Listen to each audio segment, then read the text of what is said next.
চলুন আজকে ছোট্ট একটা কথা শেয়ার করি। পিছনের কথা। তো যাদের সময় আছে শুনেন। হয়তোবা আপনার অনেক কিছু মনে পড়তে পারে। আমরা যখন ছোট ছিলাম তখন মোবাইল এগুলা ছিল না। টেলিভিশন ছিল খুবই কম। আমাদের মধ্যে খেলাধুলা থাকতো সবচেয়ে বেশি। গ্রামের ছেলেরা মিলে একসাথে খেলতাম। বিকালবেলা এক গ্রামের লোক একসাথে হয়ে যেতাম।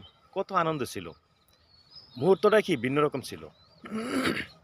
আস্তে, আস্তে টেলিভিশন আসলো। মাসে একটা করে ছবি দিত। এটা দেখার জন্য ১ মাসের জন্য অপেক্ষা করতাম। ছবি দিতাম, শুক্রবার দিন চলে যেতাম। তারপরে কি এটার পাশাপাশি আবার ওই যে আলিফ লায়লা ছিল, ওইটাও দেখতাম। কি মজা ছিল, অন্যরকম। আস্তে, আস্তে মোবাইল এই টেলিভিশন, কালার টেলিভিশন আসলো। তারপরে আস্তে, আস্তে কি মোবাইল আসলো। মোবাইলটা সম্ভবত 95 থেকে শুরু হইছে। এমনই হবে। কারণ আমার চোখে পড়ছে 97 এর পর 96 এর পর থেকে আমার চোখে পড়ছে। মানে আমাদের গ্রাম অঞ্চলে এগুলো আসছে।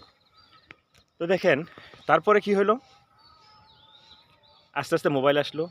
মোবাইলে বিভিন্ন রিংটোন আমরা বসে, বসে বাজাইতাম। এটাই মজা লাগতো। তারপরে মোবাইলের পরে আস্তে, আস্তে আপডেট হলো অ্যান্ড্রয়েড মোবাইল। অ্যান্ড্রয়েড আসলো। তা এর মধ্যে কি কিছু টেলিভিশনে কিছু ফাংশন চলে আসলো। একটা এক্সট্রা অ্যান্টিনা যোগ করলে টেলিভিশনের ছবি আসতো, বিটিভি আসতো, যাক আসতো। তারপরে আবার কেবল নেটওয়ার্ক চলে আসলো গ্রাম অঞ্চলে। আস্তে, আস্তে আমাদের ব্যস্ততা বেড়ে গেল। আর বর্তমানে এমন এক জিনিস চলে আসছে, এক হাতের ভিতরে সব। এক মোবাইলের ভিতরে সমস্ত দুনিয়া চলে আসছে, তাই না? যা চাই, যা জানার ইচ্ছা, মাত্র মুহূর্তের ব্যাপার। তো এইটা আসার পরে আমাদের কি হইলো? কি হারাইলাম?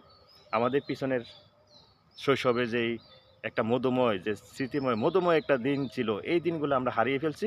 বর্তমানে যারা আছে এরা তো এটা কল্পনা করতে পারে না। এখন দেখেন বর্তমানে যেটা সর্বশেষ যেটা আমাদের মাঝে আসছে সোশ্যাল মিডিয়া। যেটা আমরা ফেসবুকে কাজ করে থাকি। ফেসবুকে সোশ্যাল মিডিয়ার প্রফেশনাল মোডে ঢোকার সাথে, সাথে আমাদের কি ক্ষতি হইলো জানেন? আমরা আগে কি টেলিভিশনের ছবি দেখতাম, নাটক দেখতাম, বিনোদন নিয়ে থাকতাম, বিভিন্ন আদার্স নিয়ে থাকতাম। কিন্তু এখন কিভাবে আমি ভিউ বাড়াবো, কিভাবে ফেসবুকে কাজ করব, কিভাবে আমি টাকা ইনকাম করতে পারি, এই চিন্তা ৮ থেকে ১০ বছরের ছেলেদের মাথায় কি এখন আছে। এইটাই কি সব শেষ করে ফেলছে, খেয়ে ফেলছে। তো আমাদের কথা থাকবে, আমার কথা থাকবে, এত বেশি লোভী না হয়ে চলুন এই মোবাইলটাকে আমরা বিনোদনের জন্য ব্যবহার করি। ভালো লাগতেছে ব্যবহার করতেছি। আজ ভালো লাগতেছে না, ফেলে দিছি। এখান থেকে টাকা ইনকাম করা অনেক কঠিন, এত সহজ না। যদি আপনার মধ্যে সম্ভাবনা থাকে, আপনি পারতেছেন, তাহলে ওকে, আপনি যান। যদি আপনার মধ্যে সম্ভাবনা নাই, আজ না কাল, কাল না পরশু, আপনি ৬ মাসে ১ বছর অপেক্ষা করছেন কিন্তু পারতেছেন না, তাহলে এটাকে অপশনাল হিসেবে ধরেন, আপনার মূল কাজ করেন। তাহলে আশা করি আপনার জন্য ভালো হবে। আর অন্যথায় আপনার সংসারে অশান্তি, মানসিক দুশ্চিন্তা, মানসিক একটা টেনশন সবসময় থাকবে। তো কি দরকার আছে? এইগুলো থেকে বেরিয়ে আসুন। আসুন আমরা সবাই এটাকে অপশনাল রেখে কাজ করি।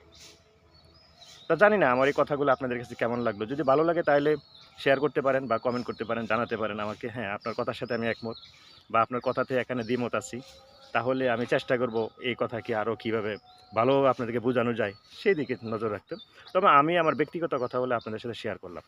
আমার কাছে মনে হচ্ছে প্রফেশনাল মোডে ঢোকার পরে আমি আমার জীবন থেকে অনেক কিছু হারিয়ে ফেলতেছি। এইজন্য আমি এখন একটু কম। আমি আমার মূল কাজকে আমি ফোকাস করতেছি। আর এটাকে আমি অপশনাল হিসাবে রাখছি। যদি এখান থেকে ভালো কিছু হয়ে হবে, না হয় নাই। কিন্তু কোনো লোভ নয়। আশা করি আমার সাথে একমত হবেন। তো ভালো থাকেন প্রিয় বন্ধুরা।